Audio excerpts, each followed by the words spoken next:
ভোর 2টা পর্যন্ত গেম খেলার কারণে এই ভদ্র মহিলা তার ছেলেকে অনেক বকাবকি করতে থাকে। এক পর্যায়ে ভদ্র মহিলা রেগে গিয়ে ছেলেটির হাত থেকে রিমোটটি কেড়ে নিয়ে ছুঁড়ে মারে।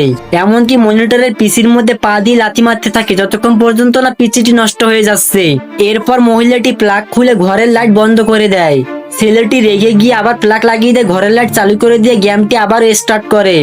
আর ছেলেটি চিৎকার করে বলতে থাকে, বাবা তুমি আমার কোনো কথা শুনতে পাচ্ছ কি? আর ঠিক ওই প্রান্ত থেকে শব্দ আসে, টিমি টিমি আমি তোমার কথা শুনতে পাচ্ছি না। আসলে টিমি হচ্ছে এই ছেলেটির বাবার নাম, যে কিনা প্রায় 8 মাস আগে দুনিয়া থেকে চলে গেছে। কিন্তু তার দাদাকে কখনোই জানতে দেওয়া হয়নি তার ছেলে মারা গিয়েছে। আর ছেলেটিও তার বাবা দাদা সহ এই গেমটি অনেক পছন্দ করত। তাই ছেলেটির বাবার মৃত্যুর পর তার বাবা শেষে তার দাদার সঙ্গে গেম খেলতে থাকে। কারণ তার দাদু হার্টের রোগী ছিল, তাই তার দাদুকে জানতে দেওয়া হয়নি যে তার সন্তান মারা গিয়েছে। এরপর তার মা পুরো ঘটনা জানার পর পুরো থমকে যায়।